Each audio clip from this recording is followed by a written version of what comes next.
Classes. My name is Shantanu Singh and I am here again with a new topic, Ohm's Law.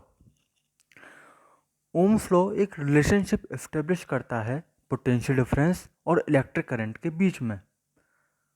Relationship किसके बीच में? Potential difference और electric current.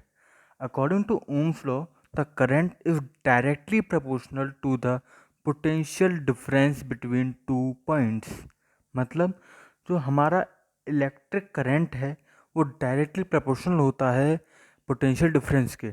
Directly proportional का मतलब कि हम पोटेंशियल डिफरेंस बढ़ाएंगे तो करंट बढ़ेगा, पोटेंशियल डिफरेंस कम करेंगे तो इलेक्ट्रिक करंट भी कम होगा। जो इफेक्ट पोटेंशियल डिफरेंस पर पड़ेगा उसकी वजह से सेम इफेक्ट इलेक्ट्रिक करंट पर पड़ेगा। लेकिन इस लॉ को पढ़ते वक्त हम एक चीज़ भूल जाते हैं जो कि बहुत इंपॉर्टेंट है। ज़रा डेफिनेशन के लास्ट में देखिए, when the temperature is constant, ये इसमें कंडीशन होती है। ये कंडीशन कौन सी कंडीशन? कि electric current is directly proportional to potential difference. ये कब होल्ड करेगी? जब आपका टेम्परेचर कांस्टेंट है। अगर टेम्परेचर कांस्टेंट नहीं होगा तो ये कंडीशन किसी भी हाल में मेंटेन नहीं होगी, वैलिड नहीं होगी। ठीक है। अच्छा, I directly proportional to V, so we can also say that V is directly proportional to I. अब अगर हम प्रोपोर्शनलिटी का साइन हटाएंगे तो एक कांस्टेंट आएगा, proportionality constant, which is R. Then the equation becomes V is equals to I R. अब इसमें R क्या है? R है हमारे कांस्टेंट, उस कांस्टेंट का नाम है रेजिस्टेंस। देखते हैं, V क्या था? पोटेंशियल डिफरेंस, I क्या है? इलेक्ट्रिक करंट, और R क्या है? रेजिस्टेंस। ये जो हमारा कांस्टेंट आया प्रोपोर्शनलिटी का साइन हटाने के बाद, इसको हम रेजिस्टेंस कहते हैं। अब इससे रिलेटेड हम एक ग्राफ देखते हैं, वी आई कैरेक्टरिस्टिक ग्राफ, जिसको हम वी आई कैरेक्टरिस्टिक ग्राफ बोलते हैं। ये रिलेशनशिप का ग्राफ है। किसके रिलेशनशिप का? Electric current and potential difference के रिलेशन का ग्राफ। अब जैसे ये था V is equals to I R, तो यहाँ से हम रिलेशनशिप बनाते हैं V और I की। तो कैसे बनेगी? V upon I is equals to R. अगर ग्राफ हम ड्रॉ करते हैं तो करंट को हम वाई एक्सिस पे लेते हैं और वोल्टेज को एक्स एक्सिस पर। क्यों? According to the law. क्या है लॉ में? कि electric current is directly proportional to potential difference. इसलिए हमने इलेक्ट्रिक करंट लिया वाई एक्सिस पर और पोटेंशियल डिफरेंस लिया एक्स एक्सिस पर।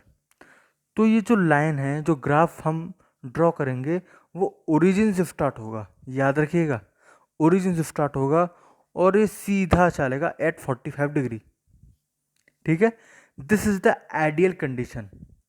हालांकि रियल लाइफ में, या फिर हम बोल सकते हैं जो हमारे रोज़मर्रा के काम होते हैं या फिर हमारे डेली लाइफ यूजेस जो होंगे, उसमें ये कंडीशन नहीं होती है। कुछ ना कुछ ग्राफ से अलग बनेगा, लेकिन ये हमारा आइडियल कंडीशन होती है।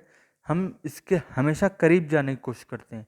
हमारे जितने भी इलेक्ट्रिकल अप्लायंसेज हैं, हम कोशिश करते हैं कि उसमें V I characteristic graph follow हो और मेंटेन रहे, जिससे कि हमें अच्छा आउटपुट मिले। ठीक है। अच्छा, अब ये जो स्ट्रेट लाइन है, ये क्या है? नोट में देखिए नीचे, this straight line shows the value of resistance. तो यहाँ पे जो V is equals to I R में R जो था रेजिस्टेंस, ये स्ट्रेट लाइन उस रेजिस्टेंस की वैल्यू है। इसका मतलब अब यहाँ पे जो हमारा लॉ था, ये वाला I directly proportional to V, ये ग्राफ में वेरीफाई हो रहा है। देखिएगा, जैसे जैसे करंट बढ़ रहा है वैसे वैसे वोल्टेज बढ़ रहा है। मतलब इनके बढ़ने की क्या है, जो बढ़ रहे हैं ये कॉन्स्टेंटली इंक्रीज कर रहे हैं। समझ रहे हैं? तो ये क्या हुआ? यही रेजिस्टेंस है, ये हमने देखा था, I R is equals to V upon I. तो ये जो स्लोप है, या फिर आप कह सकते हैं स्ट्रेट लाइन है, ये हमें किसकी वैल्यू दिखा रहा है? ये हमें दिखा रहा है रेजिस्टेंस की वैल्यू। ओके, रेजिस्टेंस की वैल्यू, ये ग्राफ की स्लोप हमें बता रहा है। और इस रेजिस्टेंस की ऐसा यूनिट होती है ओम, उसका साइन ये रहा नीचे। Thank you friends, and for more videos, like, share and subscribe the channel.